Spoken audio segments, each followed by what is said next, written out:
So welcome everyone to today's topic. Aside from the orientation, what I wanted to talk to you about is just take time. We have a lot of people here. We're going to need probably most of the questions that you have put into the chat box. And we have a number of people who will be monitoring this chat box and trying to answer your questions as best we can. If we can't get to everyone's question today, we will make sure that we record all this information, and the BCAFN will follow up with these questions and do their best to make sure that they're all answered. I am calling today, and the BCAFN is housed in the territory of the Lheidli First Nation, and we want to welcome you all to today's session. This is a topic that doesn't recognize boundaries and is impacting everyone all across BC and around the world. And it's a very important topic, and I want to introduce to you two members of BCAFN who address climate change. We have Patricia Rojas and Elena de Guzman. So they both will be working very steadily with the BCAFN to make sure that all of this is addressed. And we have a number of participants who are going to be speaking today. We have, we have Kelly Murphy, who will be speaking here today. We also, sorry, I was pulling up my rate. Gotta love that. Let me just shrink my windows here. I have technical problems from time to time. Okay, so we have, like I said, Kelly Murphy. She's of the Canadian Centre of Climate Change Services. We also have Katie Pearson from the Canadian Centre for Climate Services. We have Brett Hewson from Prairie Climate Centre. Matthew Loxley, also from the Prairie Climate Centre.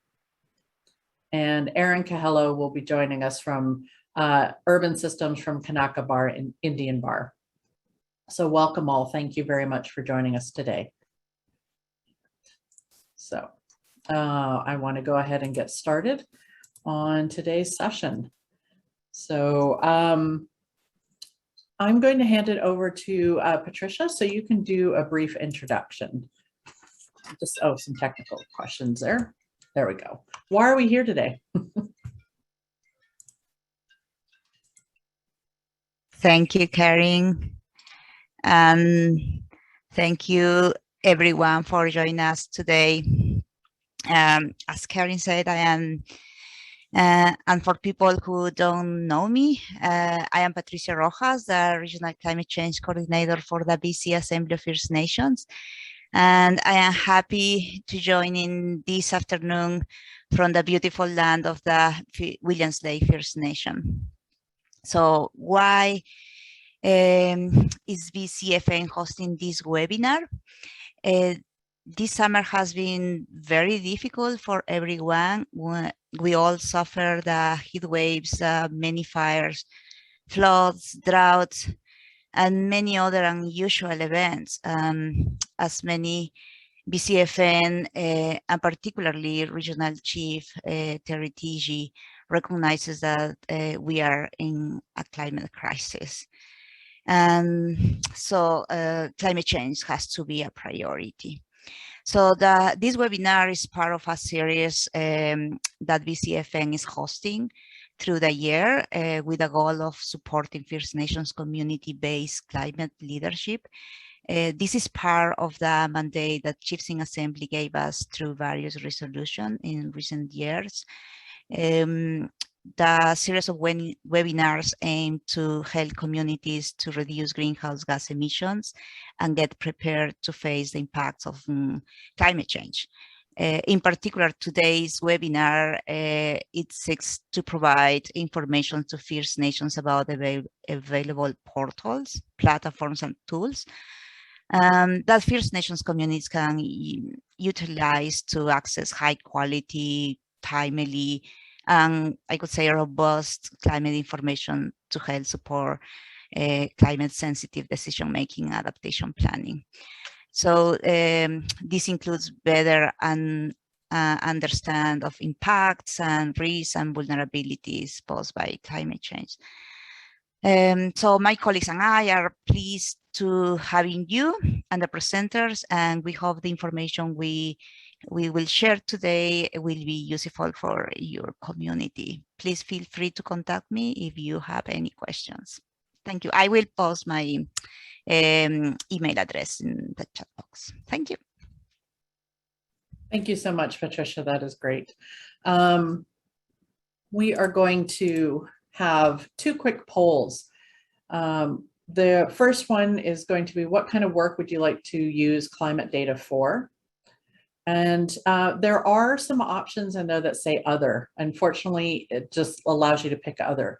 So if there's something specific you want to answer that's not in the quiz, please type it into the chat bar and we will make sure that we tie it back to the quiz for our analysis. So for the first one, we have, what kind of work would you like to use for climate data? And then what supports related to, what support related to climate data and information access do you need the most for you and your work in your nation?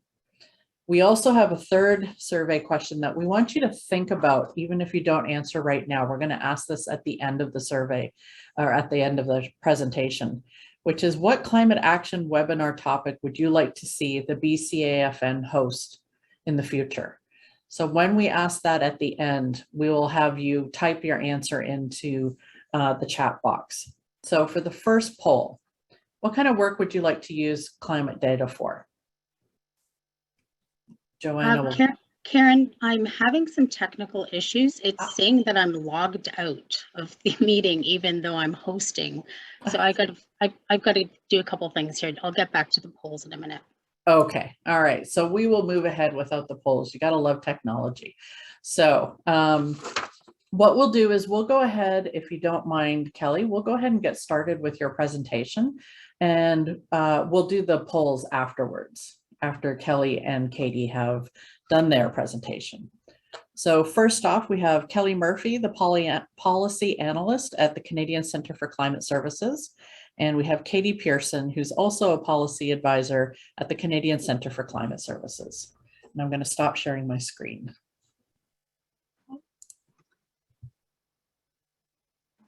I'm going to try and find the function that allows me to share my proper screen. Is it coming up yet? It's coming. There we go. Although we have your slide deck, not the... Again. No, now we have presenter view. Okay, let me pause this and see if I can improve that. The same problem I had earlier today. Let's try that again. There.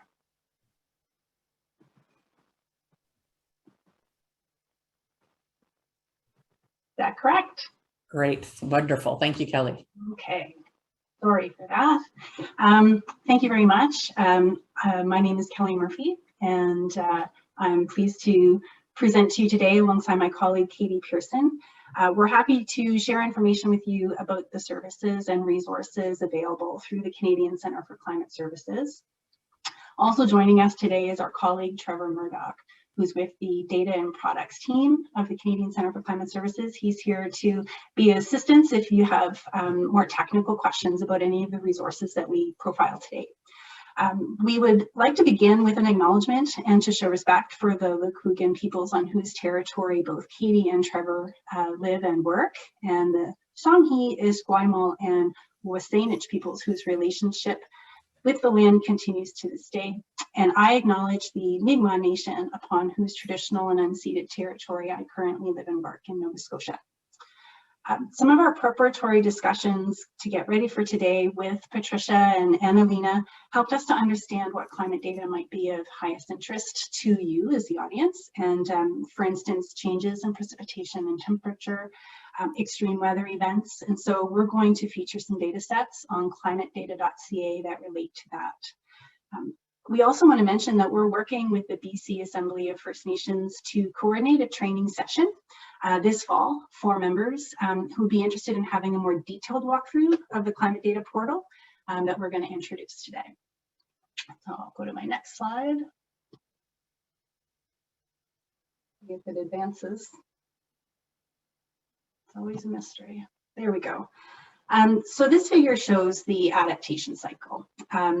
Climate data and information is an important contribution to the second step, which is we're wanting to understand how climate will change. And in step 2, you might be looking for historical climate data, access to future climate projection information, resources, maybe training and support on how to use the information that you find. And this is where the Canadian Centre for Climate Services can play a role to help people access and understand the climate information for their own needs. And we recognize that the climate information and resources available through the centre and that we're presenting today represent one way of knowing, and that First Nations Indigenous knowledge about the changing environment and Western scientific knowledge about climatic change are both valuable for understanding how the climate is changing and how communities can adapt.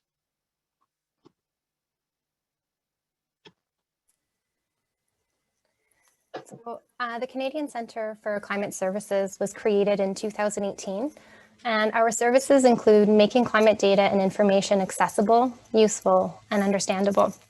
We engage with people, organizations, communities, and others to better understand what's needed. And then we develop and offer training and guidance related to accessing and using that information, as well as create new data products in collaboration with others. Next slide, Kelly.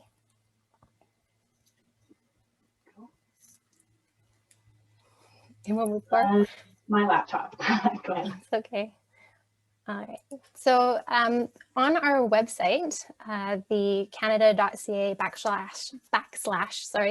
climate services, we have a library of resources. And on that library of resources, you can access over 300 different resources and filter them by keyword, by topic, by location, and more. So hopefully that would be a place for some information for folks. We also have a climate services support desk, which the folks there are ready to help you understand and use climate information to support adaptation decision making. The support staff are available by phone, email, through our web form, and their aim is to be as helpful as possible. So they receive many questions ranging from general climate information to specific data requests. And they draw on a network of experts to respond to these questions. But if for some reason we can't answer a question, that's okay. We'll find out who can. So we mentioned that there's a few different portals out there for climate information, and the center supports a continuum of these climate portals, each with its own unique features and functions. These portals are offered through a collaboration, including climate consortia like the Pacific Climate Impacts Consortium here in BC, as well as the Prairie Climate Centre, who are also here today, and we'll talk about the Climate Atlas, which is the first of the portals on this list. It's a great resource for when you're starting to learn about climate change, and you can get the big picture on trends through mapping and storytelling there. Kelly and I, though, will be speaking to climatedata.ca, which is a website that allows you to explore climate data in more detail and even customize your analysis and data downloads. The last portal on this list, it's referred to often as PAVIX by its shorter name, its acronym, much easier. This tool was actually created and meant for climate researchers and programmers who do much more advanced work in this field. This next slide is a summary and overview of what's available on climatedata.ca, which we thought would be useful to include for reference later, but I won't dwell on this. I will just jump right into it, and Kelly's going to highlight some of the features of climatedata.ca. Okay, so using climatedata.ca, you can search for climate information by location. The search function enables you to search by city or town or community. Most place names are included in this data set, including most, if not all, First Nation communities. This search function database was built from the Natural Resources Canada Geographical Names database, as well as First Nations Locations database available on open.canada.ca. And so when you do a location search, you can have access to a summary of climate information for that location. It is a summary of the current climate normals and includes information on what is the average temperature, the annual average precipitation for that location, and it includes information on how those averages are projected to change under a high emissions scenario for greenhouse gases. And also from the summary page, you can select different variables of interest related to precipitation, temperature, or other variables. And it is possible to select more than a point, a location. You could select a series of grids in another part of the website that we will show you in a few moments. But this is a climate summary for the location of the Tsleil-Waututh First Nation in BC, and the pin is likely where the community office is located.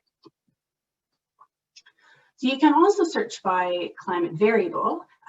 This function displays that variable information on a map, and here you can see all of the different variables that can be accessed.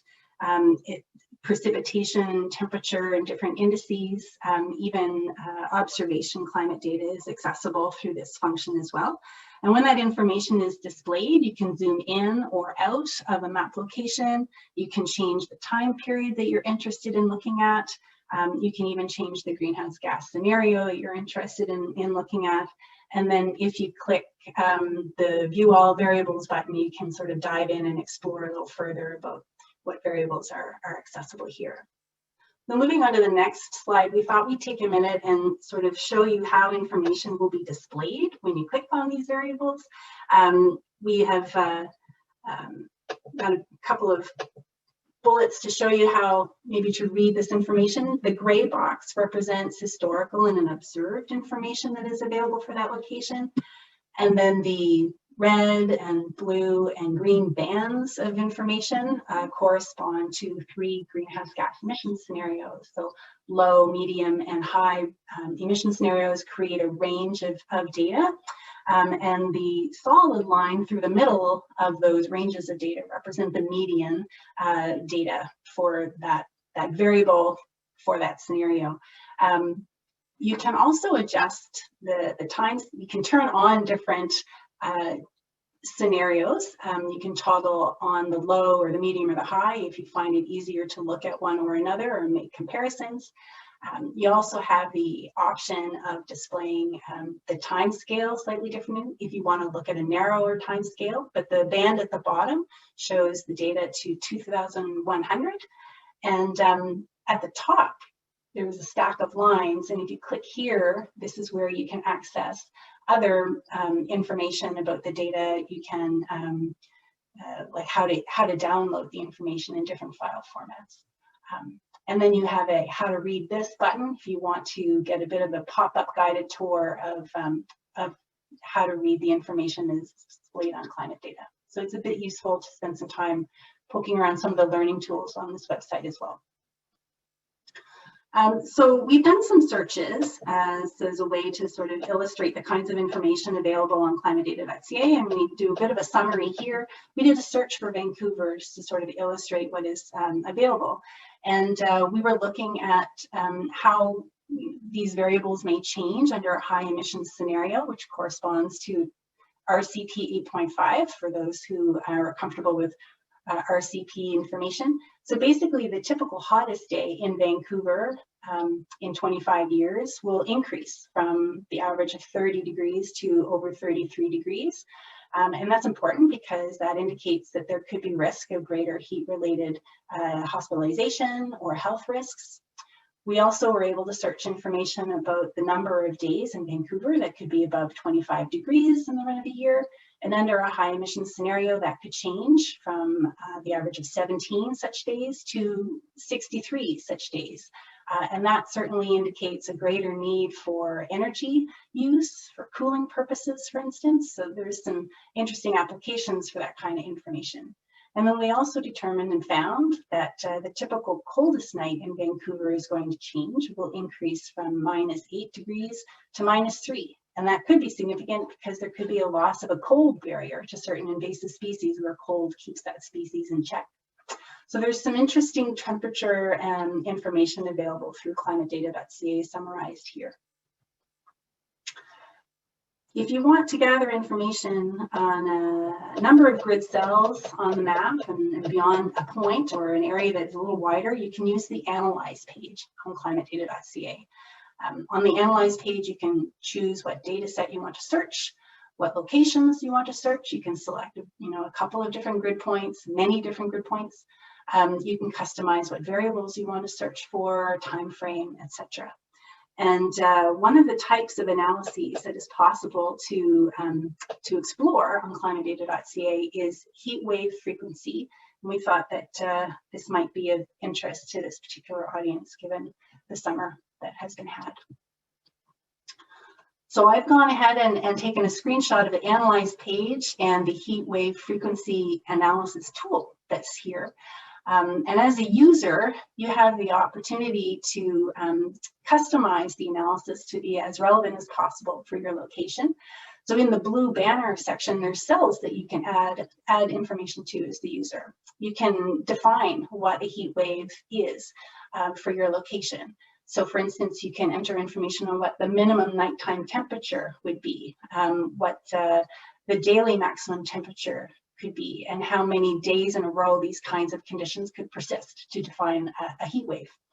And so when a user enters that kind of information and they submit a query, they get the data set sent to them to their email address. So to sort of illustrate this function, we went ahead and ran an analysis for the Kamloops part of British Columbia, and we set a minimum temperature in excess of 18 Celsius nighttime. That's a pretty warm night. And a maximum daytime temperature of 35, which would be a pretty warm day, and determined that 2 consecutive days of these conditions would be considered a heat wave. And we ran that analysis for the 3 different GHG emission scenarios, so we could get a look at how that frequency of heat wave might change depending on those scenarios. And when we submit that, the request for that data goes to the server, and it will be returned to the user by email 10 minutes later, maybe a little longer if it's a really large analysis or a lot of grid cells are being chosen, or the server is busy with multiple analyses and demands at the same time. It should be about 10 minutes. And then that information will be returned in a CSV file format, which is a format that you can use in Excel to display information, or you can use other programming languages to do some neat visualizations if you have that tool. And so we've done that, and this is how we were able to sort of visually display how those different scenarios could change. So as you can see, under a high emission scenario is in red, a moderate emission scenario is in green, and a low emission scenario is in blue. And what this shows is that under the high emission scenario, there is the greatest number of heat waves predicted, defined by the conditions that we as a user set on the previous page. This is important information to know because it can show why it's important to anticipate and plan for these kinds of conditions, perhaps plan to increase access to cooling services or technology, to invest in natural solutions to conserve water or to create shade in an urban setting. Those kinds of decisions can be informed by knowing potentially how frequent heat waves may occur in the future. Because there's so much coastline in British Columbia, we wanted to make sure we talked about a new data set available on climatedata.ca, and that is relative sea level change. This data set was added in June and was provided by Natural Resources Canada. Relative sea level is the change in ocean level relative to the land. I think that's important to mention. And the definitions of all of these variables are actually provided on the website when you click on them. So I've done a bit of a search, or decided to display the data on a map here with 2 different future scenarios side by each for the year 2080. The low emissions scenario for sea level, relative sea level change is displayed over here on the left, and the high emissions scenario relative sea level change is on the right. And you can see that there is a color difference between each of those scenarios. As color tends towards red, that indicates relative sea level is going up, and as the color tends towards blue, it is of course going down. This kind of information is really helpful when combined with other types of information like storm surge or tide or the topography of the area. And relative sea level data is expected to contribute importantly to assessing coastal infrastructure risks and adaptation decision making in the coast. So we wanted to take a moment to feature that information for you. Okay, and go to the next slide. Here we are. All right, so climatedata.ca also has a learning zone. So here you can find short 2 to 3 minute introductory videos and articles that talk about climate information and decision making. It tells the story of understanding historical climate data, understanding future climate data, and there's also instructional videos on how to navigate through the site. We also on the site have presentation slides and speaking notes for anyone to download and use. And there's always more to come. The portal is always growing with new data sets, tools, and training resources. So I encourage you to check back as more is added all the time. Okay. All right, I went too far. Very quickly, we wanted to tell you about another resource that is available. It's called the Map of Adaptation Actions. This is a one-stop shop where people can find stories of people throughout Canada who have taken adaptation action or climate action and how they went about it. These are cases that have been collected from across Canada, including communities in British Columbia and First Nation communities in British Columbia. The collection is searchable through a variety of filters, and this collection is growing continuously. You can find this collection on the changingclimate.ca website and go in and explore it. We did a bit of a search. If you were to go in and do a search today on an climate issue of interest, such as fire, and look for cases in British Columbia, you will find that there is cases listed. And one of thos was submitted by the Tsleil-Waututh First Nation. And it is their experience, their work doing community climate change vulnerability analysis. And so each case is provided with a bit of a summary. And then over here, it includes like what kind of issues were captured by that case study, what sort of sectors are featured, and who has submitted the case study. So if you wanted to get more information, you would know who to contact. So this is a really great collection for peer-to-peer learning and maybe finding some inspiration for climate action on issues of interest to see what other people have tried in other parts of Canada.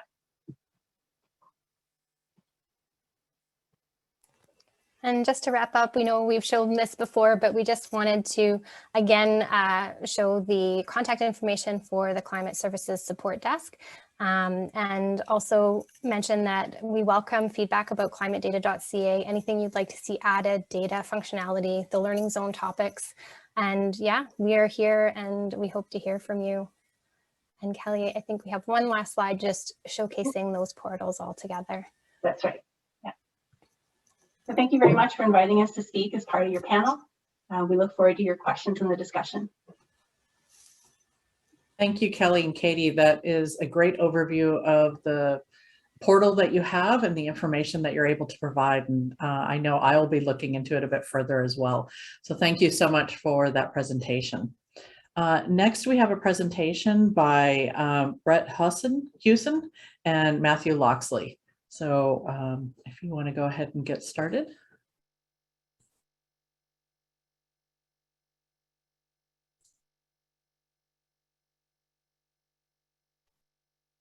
Hi, everyone. Thank you for having us here. My name is Matthew Loxley, and I'm a researcher at the Prairie Climate Centre, a climate research center based out of the University of Winnipeg in Winnipeg, Manitoba. And I'll let Brett introduce himself. My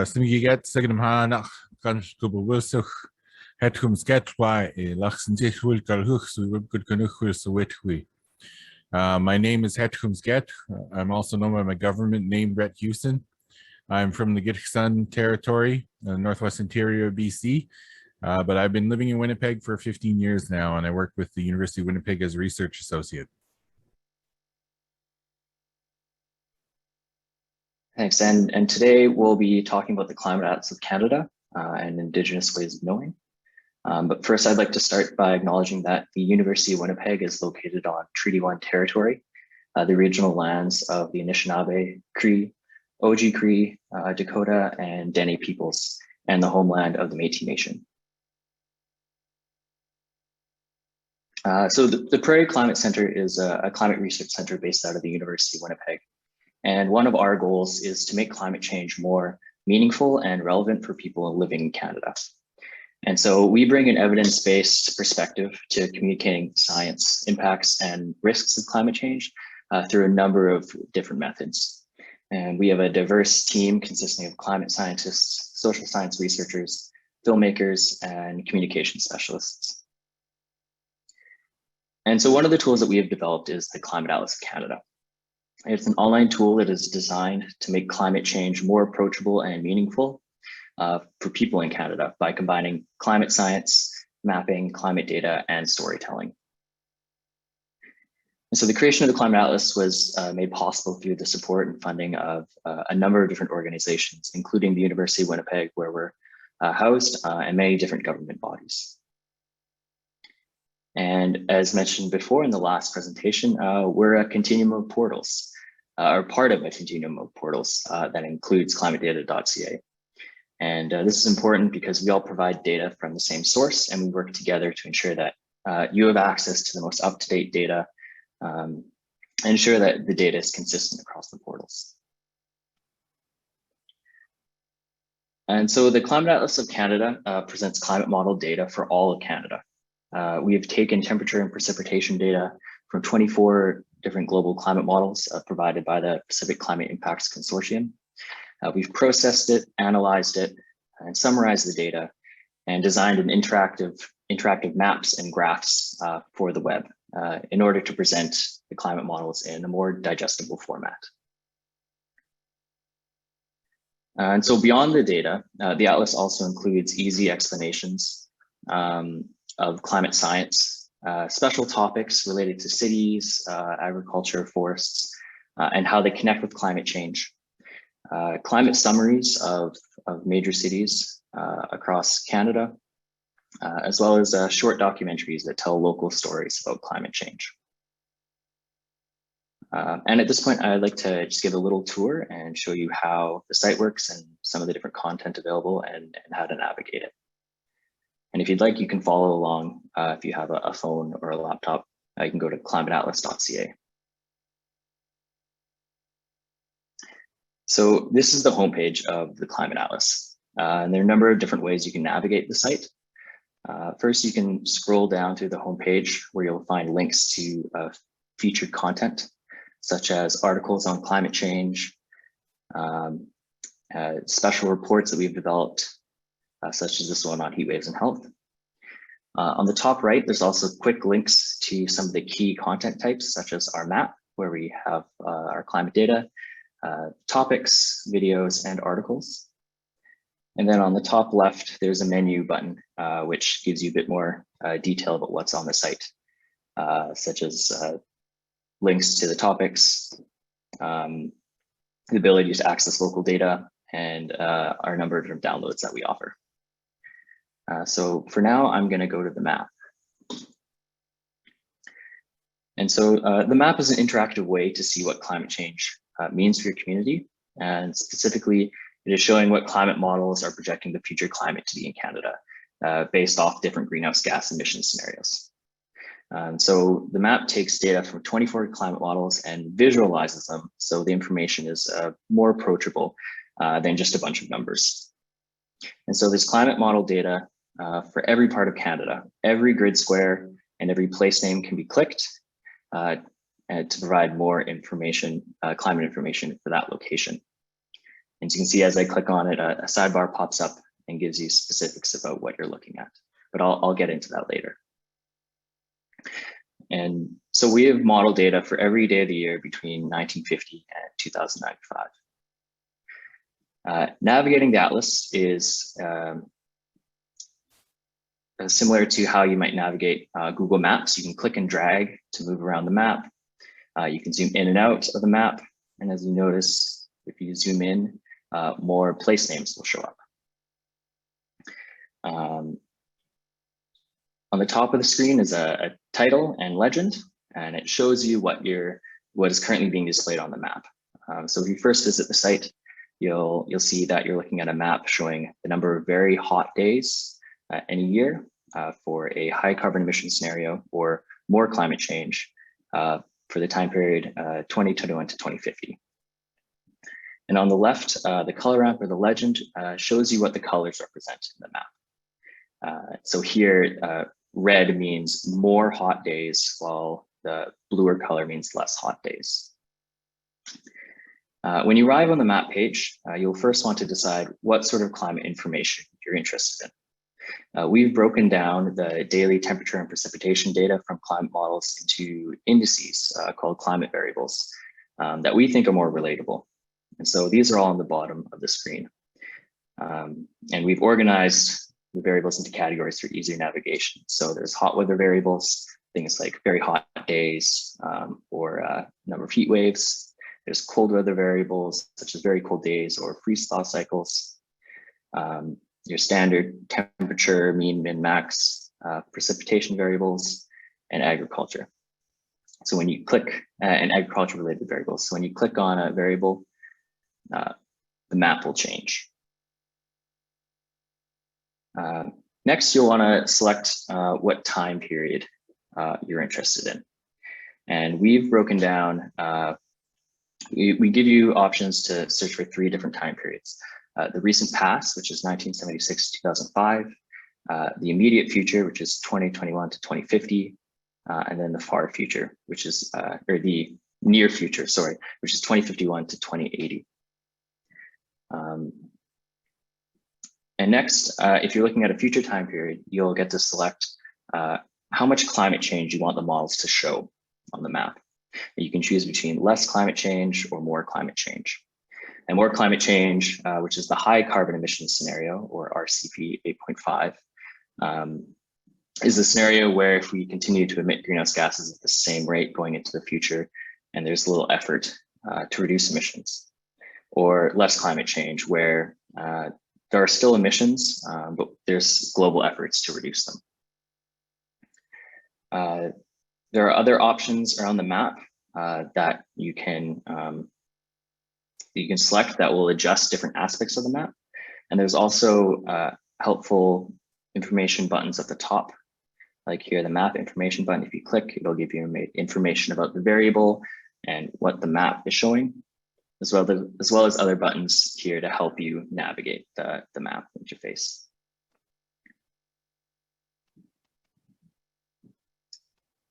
So back to the presentation. We're also updating the map, the Climate Atlas in this year to add Indigenous knowledges and things to make it easier to navigate and easier to find information. So we're adding over 600 new 600 community level data points. So 600 First Nations communities and Inuit communities, as well as highlighting different Métis conservation projects on the map, so it's easier to find data for your community. We're also adding news articles and stories, as well as videos and interviews that will showcase different stories and local experiences about climate change. And I'll pass it off to Brett. I just want to give a little bit of a background on what I do and why I ended up coming to the Prairie Climate Centre. As I said before, I'm originally Gitxsan from the Northwest Interior BC. I write a series of books called Mothers of Sun. This series is to help young people understand the interconnectedness of all the environment and ecosystems, because where I grew up, we're always taught to be stewards of our land by all of our knowledge keepers. Next slide, please. And so the Gitxsan territory, this is a map from one of my books. I've always wanted a Lord of the Rings style map in my book, so my illustrator made one for me. So I thought it was really cool. I wanted to include that. But being Gitxsan, we're very particular about how we are stewards, and each territory You know, they're connected through watershed systems, they're connected through different projects, but each of us are stewards to our own plots of territory that expand 35,000 square kilometers in just the immediate Gitxsan territories. But once you include our allies, that expands up to 52,000 square kilometers. And one of the key components key things that I've been learning from our elders and the observations of the land use managers and the people who work on the territories and are still living a traditional lifestyle, that the glaciers and how they're melting at an alarming rate. There are so many glaciers that, you know, I grew up with that were there year round that are no longer there. And this is in my lifetime. I'm 38 years old. And I've seen just within the past, I'd say 15 years where they've completely disappeared. And they barely are there during the winter months even.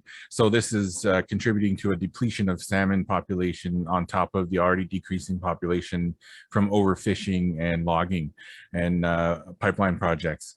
So, you know, these things are, the decrease in salmon population is directly related to the reforestation or the biodiversity of the whole of the ecosystems on the West Coast. So there's these kind of correlations come from our perspectives and Indigenous knowledges. Next slide, please. So having all of this knowledge, you know, and coming over to the prairies, you know, I've done a lot of projects with a lot of knowledge keepers from the area, and I've really enjoyed a lot of my time learning from here. And one of my colleagues connected me with the director for the Prairie Climate, one of the directors for Prairie Climate Centre, Dr. Ian Morrow. And, you know, I was looking at the work that they were doing, and it was phenomenal for me as an Indigenous person to see an institution really placing value on Indigenous knowledges, not just tokenizing it and not putting it in a way where, you know, oh, let's hear some of their stories and throw it up, they'll be happy with that. Actually utilizing the knowledges and putting it into study and research in a way where we can look at adaptation planning from an Indigenous perspective. Next slide, please. And this is kind of, this leads to the background and approach of the organization. They've always followed the OCAP principles. So anything and everything that the Prairie Climate Centre does with Indigenous communities belongs to them. If they want to take those videos and use it for themselves, they can do it. If they want to take those videos down because they don't want them up anymore, they can do it. It's all the information belongs to them when it comes to any of the stories that we're telling from Indigenous communities and any of the information that we're sharing. Nothing belongs to any institutions other than the people who share those stories themselves. Next slide, please.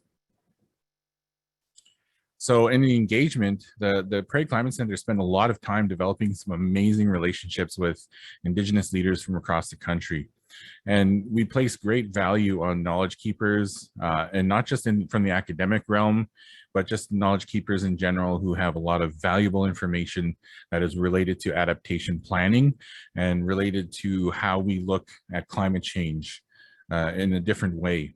And this kind of leads into this two-eyed way of seeing. Next slide, please.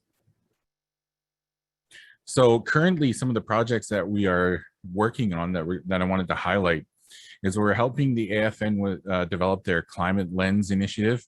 It's something that they already started a while back, and we're assisting them. We've, you know, using a lot of the work that we do, we've created a documentary for one of their first gatherings they had in the Yukon. Some of you may have been there. It was a phenomenal gathering of knowledge keepers and just amazing thinkers, and so we were able to capture some of that information and help. We're helping the AFN put that together in their Climate Lens initiative. And we're also now currently working with the Lidiq First Nation in the Northwest Territories. And one of the things that we're helping them develop is an adaptation plan, but also in particular looking at it from a risk assessment perspective, because risk assessments have been developed by other First Nations before. But one of the things that I think has kind of been different is that we're always looking at risk assessment from a community-based level, not just a cultural and traditional level.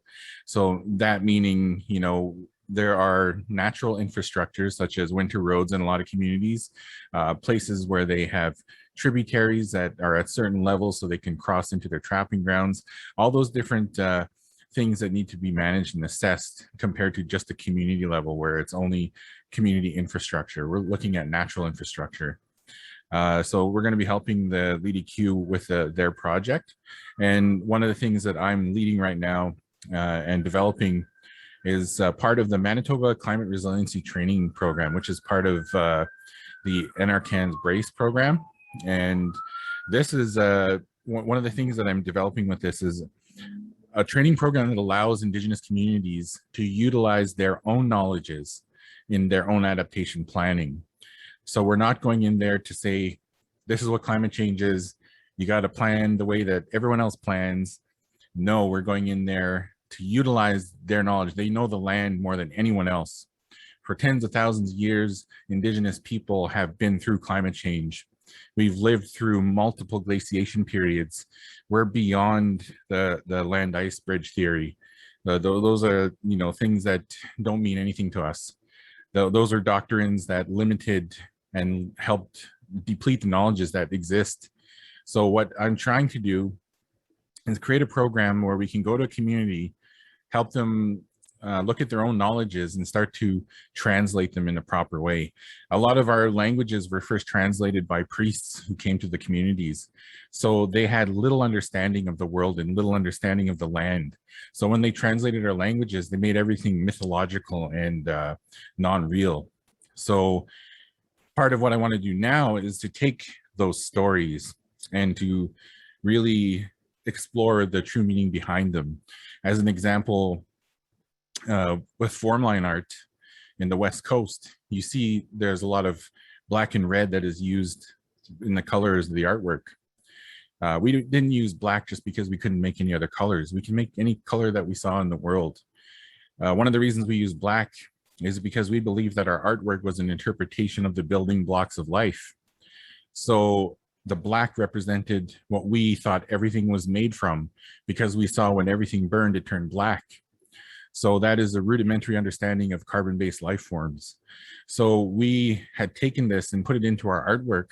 So our artwork is a very deeply spiritual meaning, and spirituality is about truth and connection to the territories.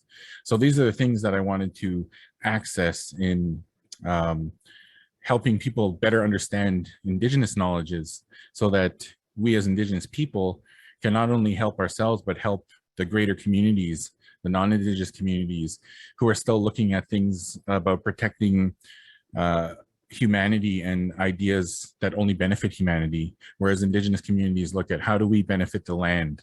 How do we benefit the only thing that keeps us alive on this earth? So that's what a lot of this work is kind of leading to. Next slide, please. So this training focuses on Indigenous knowledges and how they apply to climate adaptation. There's going to be 7 modules as a part of this program. It goes from the climate change basics to risk assessment and applying Indigenous knowledges to adaptation.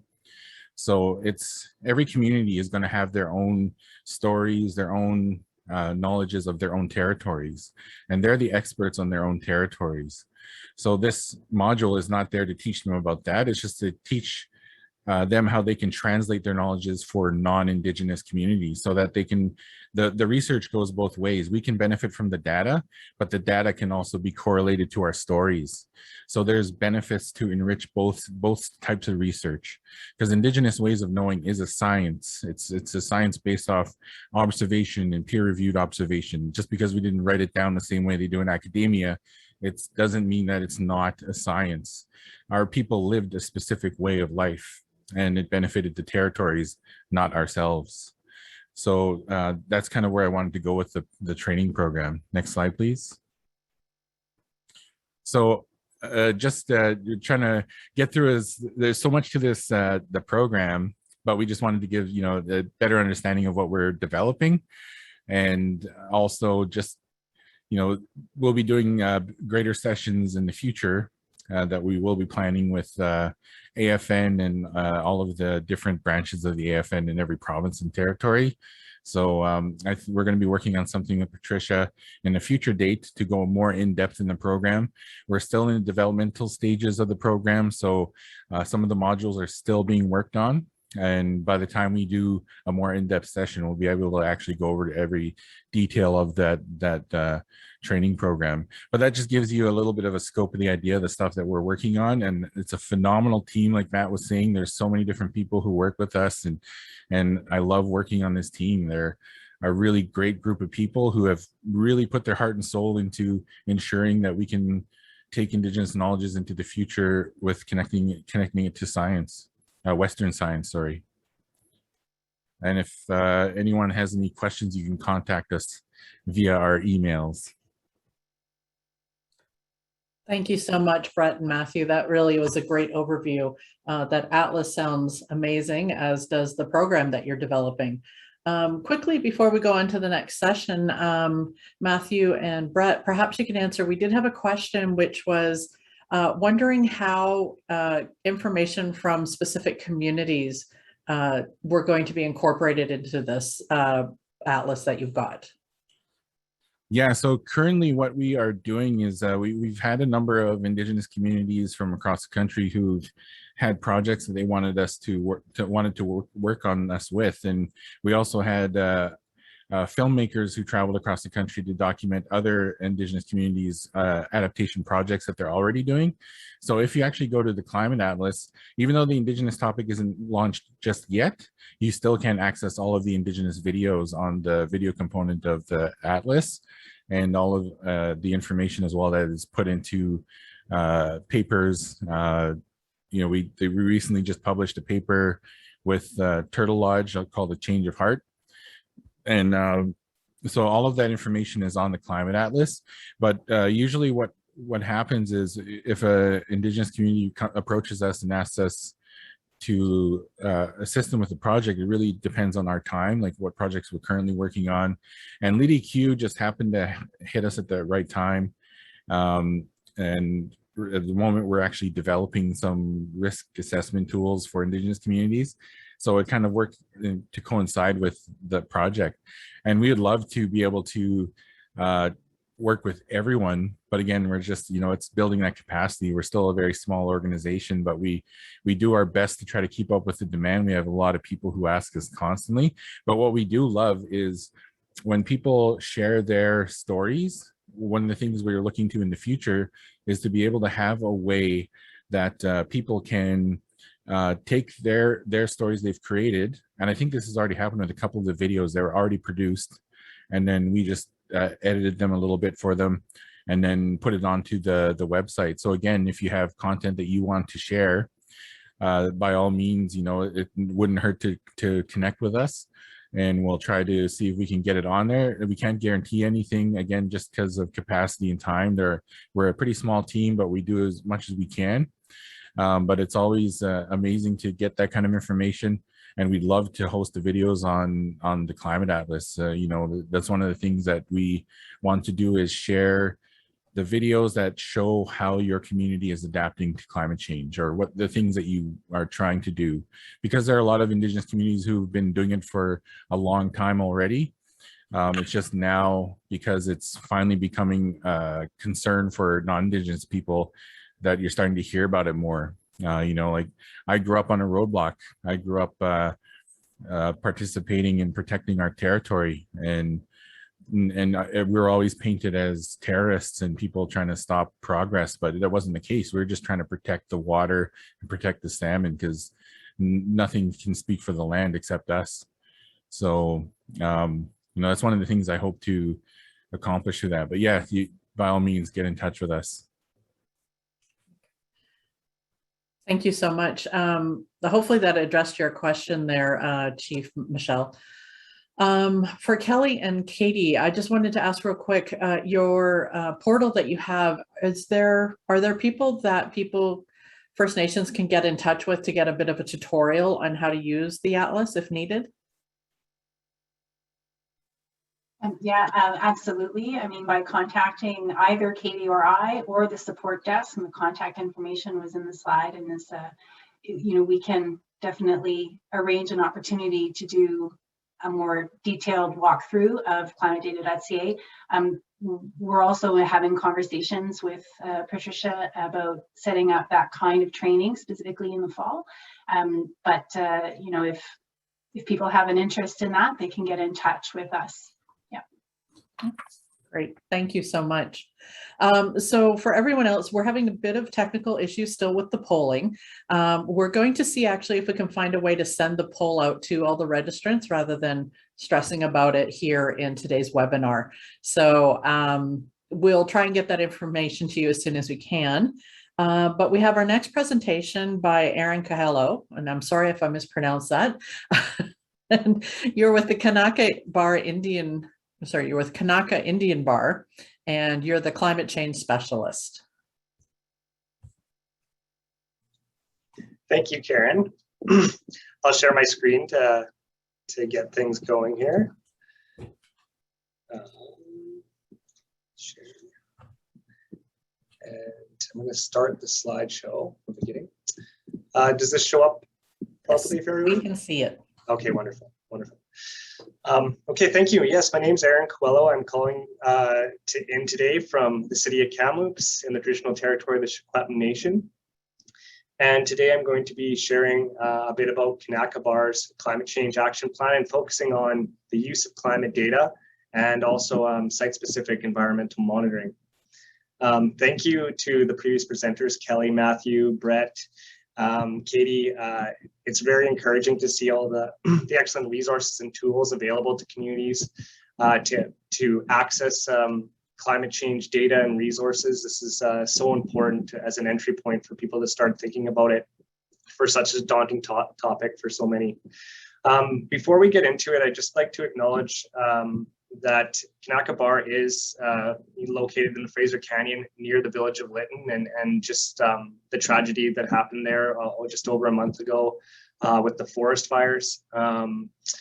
You know, we're here talking about climate change and extreme events and heat waves, and this is one of those type of events that are becoming more extreme and more frequent. And just kind of all the more reason that we're here today to talk about how to prepare our communities to mitigate some of the impacts of things like that. So our thoughts are all with people that have been displaced. And some of you may know that Kanaka Bar has taken an active role in helping in the canyon in preparing some resource hub and some temporary housing to bring people back to the canyon while Lytton is being rebuilt. And you could find more information about that in the news. There's a recent article from the Vancouver Sun. You can see Chief Patrick speak and hear a bit more about that. And there's some other, there's a briefing note available. I believe it's on Kanaka Bar's website. There's a lot there. So just like to say that. Okay. So again, Kanaka Bar, they're located about 15 kilometers south of Lytton in the Fraser Canyon. They are known as the Crossing Place people. This is where Indigenous communities in the region used to cross the Fraser River. And the land there in the traditional territory of Kanaka Bar has sustained the community for over 8,000 years. And they felt that deep responsibility and stewardship of that land to manage and protect it so that those resources are available for future generations. And that's still Kanaka's vision and thought about the land today, similar to some of the things Brett was saying about stewardship of the land for the Gitxsan people. So Kanaka Bar's climate change strategy, we're going to start a little bit with thinking about the why and how this all came to be. So Chief Patrick Michel, who's on the line today, and the council at Kanaka Bar, as well as the community, in 2015 had a vision of self-sufficiency for their community, and they've worked hard over the last 6 years to implement a lot of initiatives towards self-sufficiency. So in food, food security projects, energy, clean energy projects, and financial and employment stability for the community. With that kind of idea that the foundations, you know, Kanaka's foundations of life are air, food, air, water, food, shelter, energy, and communications. So these are the things that are necessary, the physiological needs for life, at very least the first four: air, water, food, shelter. Nowadays, energy and communications are really key to quality of life. And without these things, you know, people, you either fight, die, move, or innovate. And climate change is something that is threatening those things. Climate change is not the end of life, but it is potentially a change in quality of life for people based on what we know about what's coming for the future. So Kanaka Bar's vision is to implement initiatives and strategies to mitigate those impacts of climate change and maintain those foundational physiological needs to support this hierarchy of needs, where the physiological needs are the foundation and everything is built from that. So there's a line here about, and some of these slides I should just right away give credit. They are Chief Patrick's slides or his daughter Serena slides. So I wanted to make sure that this presentation stayed true to Canaca. So some of them are straight from them. So it's not innovative to go back to using the land and resources to live sustainably. So again, just reflecting on how the land and the resources have supported communities, or in other words, we as communities have supported the land for so many years, particularly Indigenous communities, and how that's important piece, both in understanding climate change now, but also as a solution in the future. So before we start talking about the climate change strategy, I'd just like to acknowledge, some of the critical people that were involved and have been involved with Kanaka Bar for many years. So of course, there's Chief Patrick Michelle, a great leader of the community, as well as the council and the community themselves who have been behind Kanaka and working through all of these initiatives together. There's Serena, the lands coordinator. She's the daughter of the chief, a very bright young lady, very passionate, and does a lot for the community. My colleague, John Kenny from Urban Systems, he's been working with Kanaka Bar for over 7 years now, and was a big part in the strategy, as well as Zain Nayani. He's from ZN Advisory Services. He used to work directly with Kanaka and still works for Kanaka, and he's a big part of the community team. So climate change planning at Kanaka, just a quick overview. Kanaka accessed funding through the First Nations ADAPT program. It's a funding program through Indigenous Services Canada, and they completed their first plan in 2018 and since have implemented many of the strategies that were defined there. We are currently working with Kanaka on renewing that strategy, accessing funding again through the First Nations ADAPT program, which is currently open to all Indigenous communities in Canada. And there's no deadline, so they accept applications on the go. So if it's something that your community is interested in, it's definitely a program to look into. So similar to what Katie and Kelly were sharing about kind of how the cycle of climate adaptation planning, one of the first things we did back in 2017 was to look at some climate data, and I'm going to talk a bit about that so we can understand what the projections are for the community. And then right away, the next step was to engage with the community, to find out what they've observed on the land, to understand some of their knowledge, traditional knowledge from being in the traditional territory for 8,000 years, and just find out what was most important and most critical and most of concern when it came to climate change from the community. And then we went through a vulnerability and risk assessment process to prioritize some actions and came up with a plan that then Kanaka has been implementing over the last few years.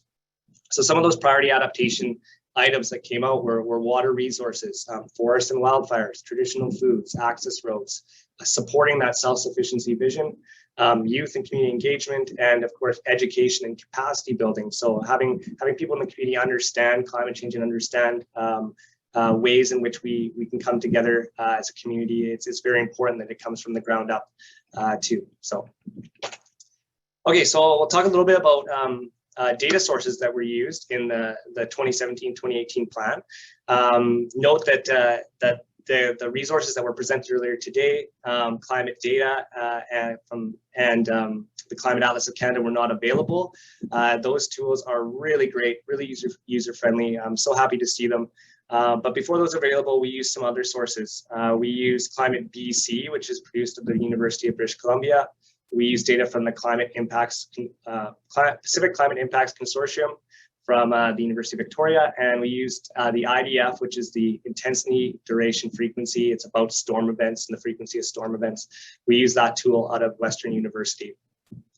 And it was mentioned by one of the presenters earlier before that, again, this data is all grounded in global models, the same data. So it's the same data, it's just how it's accessed and processed that's different for the different sources. So we used the Climate BC data solely for visualization processes. They had a downscaling technique where they could make make the data come out spatially in 800 meter by 800 meter grid cells.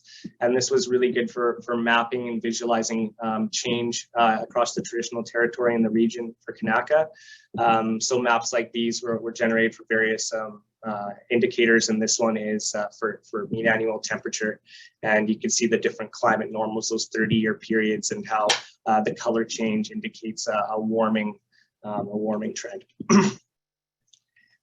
In terms of understanding the magnitude of change, this is where we use the resources from the Pacific Climate Impacts Consortium, and this is where we can dive down into some of the more detailed numbers. So here in this chart, we're showing average daytime high temperature projections.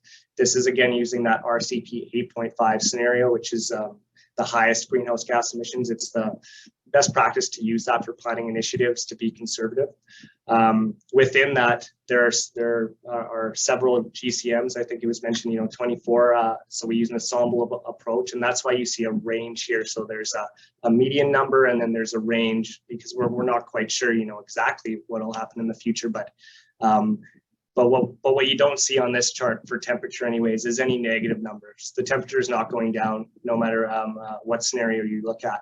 So we know that warming is happening, and by the 2050s to 2080s, we're talking 4 to 6 degrees for Kanaka Bar area change in temperature. The IDF-CC tool, this is again for storm intensity, duration, and frequency. And this is important data to use for things like, designing resilient infrastructure, particularly storm infrastructure. So things like culverts were traditionally designed using historical data, but now it's much more prudent to use climate change projected data so that we design our infrastructure for the climate of tomorrow. And so that's how that data is used. I'd like to also say that, similar to some of the previous presenters, that traditional knowledge is a big part. It was a big part in understanding from the people at Kanaka Bar about the territory, about the environment. This really helped. Again, I think it was mentioned that you can actually correlate Western science with some of the observations and traditional knowledge of Indigenous people. And that is exactly what happened with Kanaka Bar when we started talking about some of the changes that Western science is projecting. Those changes aligned with some of the observations that the community has seen and things that they've known in their territory. So beyond that, it's also a really important piece of adaptation. Changing that mindset of going back to more respect for the land, and we're here for the land as opposed to the land here for us. That mindset from Indigenous people is key to climate change adaptation. So I'm really excited about the work that was presented by Brett. That's really excellent. So through that whole process of understanding the climate data, working with the community, and working through a vulnerability assessment, we were able to prioritize an action plan for Kanaka Bar under those main themes that the community was most concerned about. And so the chart here is just a summary of that action plan. And the check marks show all the things that have been, that Kanaka Bar has completed. And some of the other ones that aren't checked off are currently underway. So the intent is to have these all checked off. And at the same time, we're also working on that renewed strategy. So there'll be a new strategy for Kanaka Bar to keep the momentum going. And you can find more information on Kanaka Bar's website about this. There's the report is there. There are many presentations from Chief Patrick and others. So lots to learn from there. So the next part I'd like to let everybody know about is some of the environmental monitoring initiatives that Kanaka Bar has implemented. So it came up in the strategy that, hey, we rely on Lytton's weather station to understand as our way of understanding the Western science around temperature and precipitation and wind. However, they're 15 kilometers north of us, and we know that the climate is different. The Fraser Canyon has many microclimates. And so Kanaka Bar invested in 3 weather stations in the community at different elevations to get that site-specific data. And we've been collecting that data now for 2.5 years. And Kanaka also invested in water monitoring. So there are a few community streams one of which supplies the community with the drinking water. And it's a stream that the community has said is always run in the hottest, driest summers, and it's still running today in a very hot and dry summer. However, you know, there's no snowpack at this time of year. There hasn't been any rain, and that water keeps flowing, and it's always flowed. But with climate change, is that going to change? And so we want to make sure we're monitoring that and understanding those base flows. And this year will be an important year to see, and the next year in case of a lag effect, because there's clearly some groundwater coming out and feeding these streams. So Kanaka Bar is monitoring their water data in several locations. There's the 3 streams here on the west or the east side of the Fraser River, and there is another watershed or a couple watersheds on the west side, and there's going to be some new gauges going in there this year as well. Kanaka Bar is also invested in air quality monitoring. So right in the main community at the band office.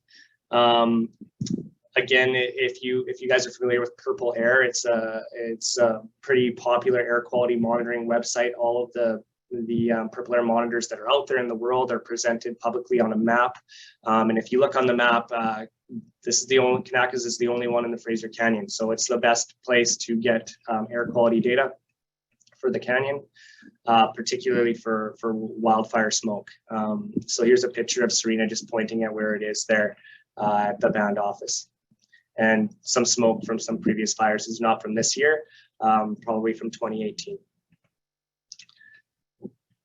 Again, with the water monitoring, we're working to build capacity for some youth in the community to understand how this technology works and monitoring the creeks. And this is very important for Canaca as one of those foundational physiological needs. To understand the water resources and make sure the community has water for the long term, and having this data will help Kanaka Bar make decisions around investing in other sources of water if needed, storage, things like that, to make sure that they're not caught in a situation where they don't have water. The idea is to be proactive, and that's what Kanaka Bar is doing.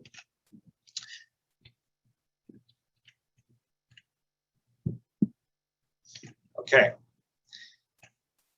So weather monitoring, there's three stations. The graph here is a graph of temperature just from June 23rd to July 14th of this year, highlighting the peak of the heat wave and thereafter. We also have Lytton's weather station on there, and you may have heard in the news that Lytton set the record for all of Canada at 49.6 degrees Celsius on June 29th.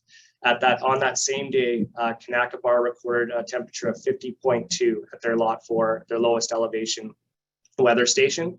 So it's just interesting, having this site-specific data. Kanaka Bar knows that they're in the community, they actually reach a temperature even hotter than that. These are very extreme temperatures. So at the request, actually this was a request of the chief, and he thought it'd be valuable for everybody to understand just what some of these monitoring initiatives, what the capital and operating costs are. And this can vary, but these are just some order of magnitude costs in case you were thinking about implementing this in your own community. Research grade weather station, the same ones that Kanaka Bar have, with installation costs are around $12,000 per station, with some annual maintenance of approximately $1,200, and I kind of erred on the high side of this, so it could be less. The weather stations don't require too much maintenance for the most part. There is an annual data plan that is required with them, unless you're connected to Wi-Fi. So like Kanaka Bar's one station at the band office is close enough that it could be on Wi-Fi. However, if you put them out in other remote locations, they require a cellular connection, and then you have a data plan per year. Stream flow gauging stations, so for your creeks and your water resources, are about $30,000 per station, and that's to install it, but also establish that relationship. There's a bit of a stage discharge curve relationship you need to establish there, and then annual maintenance that needs to be done on that. No data plan, of course, for that, unless you're implementing a telemetry system, which allows you to get real-time data. However, that's not always necessary. Purple Air Monitor, mentioned this. This is the air quality monitor. It's fairly, cost effective to install and gives great information for the community. You can put it on a widget on your website so community members can see what the air quality is, and you can link them to the Canadian guidelines for outdoor activities, recommendations for outdoor activities during certain levels of air quality. And it requires Wi-Fi, so it has to go on a building that has Wi-Fi. So just to wrap up, this is just a bit about Kanaka Bar's story, and we focus mostly on the climate data and the site-specific monitoring. There are many other things the community is doing to create a resiliency for future generations and prepare their community for the climate and the economy that we know is coming.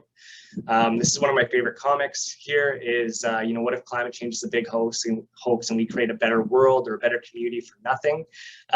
So it's, we know it's not a hoax for those of us on the call here, but some of the solutions, at least climate change is motivating us, to do things better and to come up with some of these really positive things for communities. Canaca, I know they want you to know that if they can do it, you can too. We're all in this together, and so these are just some of the messages I know Canaca would like to share with you all. And just finally, this is a thank you from Canaca. This is a photo of some of the community members in their food forest. It's a beautiful place, again, helping with food security. It's one of many food security projects that Canaca has going on. And yeah, with that, I'd just like to say thank you on behalf of Canaca, and just honored to present this for them. Thank you so much, Aaron. That is a wonderful insight in terms of how one community has been able to tackle this very important issue. And it also gives a lot of direction and I think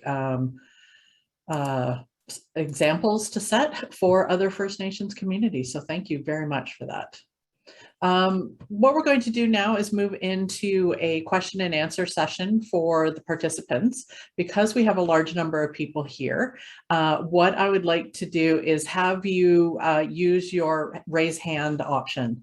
So at the bottom of the Zoom screen at the right hand side, there is a reaction button.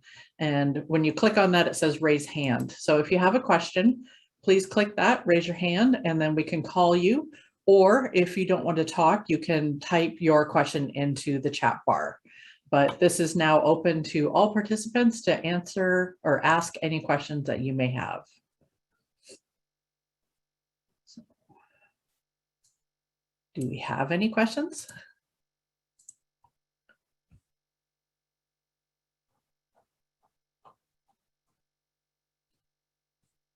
Okay, so we did get a lot of support in the comment box for the work that Kanaka Bar has done, as well as what the Prairie Climate Centre is doing. They really like the work, especially with Brett, incorporating the traditional knowledge based on traditional information and using that for modeling and reaction going forward.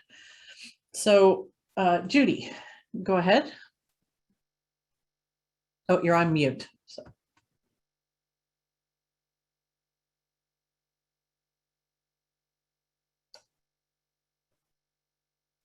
Judy, you have to unmute yourself first. Can you hear me? Yes, we can. Sorry. Okay, I just had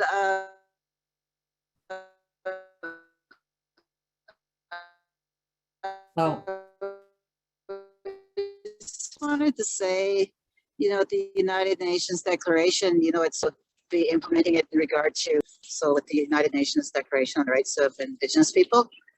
So I'd like to see that more in some of the presentations and in some of their strategies and their goals, because we not only have United Nations Declaration Rights, Bill 41, but we also have Bill C-15.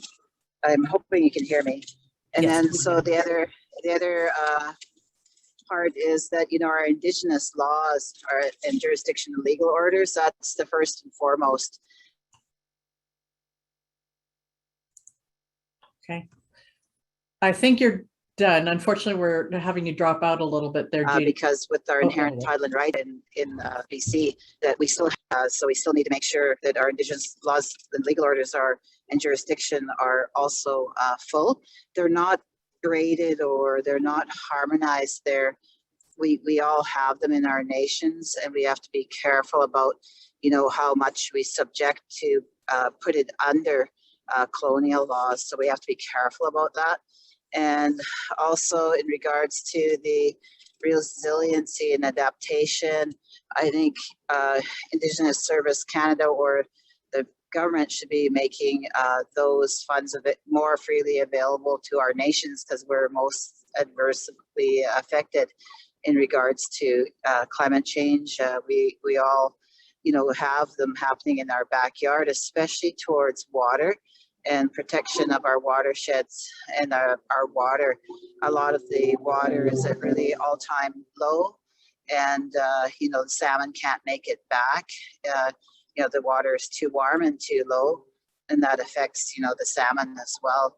And if it affects the salmon, then it has that cycle. It affects us, then it affects all the the eagles and the bears, and then it also affects how the lands are nourished from the salmon.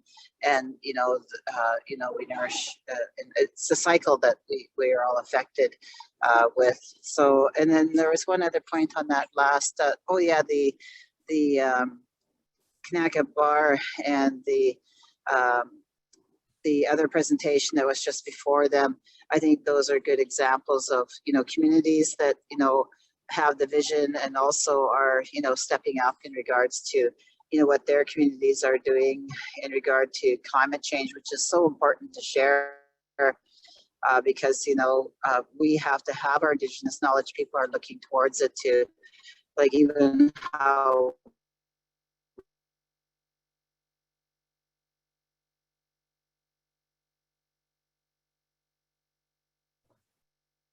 Okay, unfortunately, Judy, we lost your audio. Thank you so much for the points that you made there. I think you made some really good points with regards to UNDRIP and making sure that there is cohesion in the laws and implementation. So Chief Patrick Michelle, I'll have you go next. Yes, thank you, everybody. Thanks, Aaron. I set him up to make him do this presentation on his own, and he did a fine job. I was just creeping him. In regards to DRIPA, I'm going to ask people on their own time to look up the expression, "Let justice prevail though the heavens may fall," and explain to everybody when you figure it out, why is that applicable to Article 30.2. Just so you guys know, it's a little something I like to bug the Attorney Generals with. During the presentation, I heard about sea levels and heat, temperature, and precipitation, but I prompted people saying, look, not only do you have to have a plan for air quality issues, you also have to have a plan for water quantity and water quality. If you're going to have a climate change mitigation, transition, or adaptation plan, you need the site-specific data. I really, really enjoy looking at the Climatedata.ca and map of the Climate Atlas. This is stuff Chief Patrick will never touch, because if you want your system to crash, give me the button. That's why Serena, who poked her head in here, and Aaron touched the buttons. Technology and chiefs don't really mix. So I have young whippersnappers who do all the legwork for me. And so you see the data that Aaron and Serena compiled in terms of the temperature. We hit 50 degrees Celsius. The world's preparing for 50 degrees Celsius. We're already living it. And that's something you needed to know. And whether or not that made it on climatedata.ca or Climate Atlas, be very interesting to see. Because you look, you need site-specific data. I never understate that. Do not rely on Kamloops as air quality. Currently, they're at 11. I'm at 0. My workers are still working, right? My membership are still thriving. But in Kamloops, they'd be told to don't work and stay indoors. So you need site-specific data. And that's what you want to be able to do, is work with, the climate nationally to get all these data centers going out. The world needs more empirical data. So that's when I asked and prompted that question, is how are you going to gauge communities? Let's work together to ensure that there are corridors of data gathering for heat domes, for rain events, for wind events. The scariest thing that Kanaka Bar is facing now is wind that will tear apart our homes and knock down our trees. It's unheard of, but it's happened now. I've seen a trampoline. So it was not hurricane, tornado level winds once. It ripped off 3 roofs, tore down a porch, and threw a trampoline. Unheard of in 8,000 years. But there was no data to capture it. So that's where I kicked in Aaron. Aaron, we need to start tracking this data, because if there's truly going to be frequency, duration, intensity of these extreme weather events, we need to know it, because we need to ramp up our proactive investments. Serena was holding a Atreus. And I've often said the reason why I get up is because of 6 children and 16 grandchildren. Atreus was born 3 days ago after we'd left Lytton on June 30th. So thank you guys so much for this story. And I hope that you find your reason to get up each day and take on climate change. Get your communities ready, get Canada ready, because it's going to take all of us working together to do that. Thanks, everybody. Thank you so much, Chief. Those are very wise words.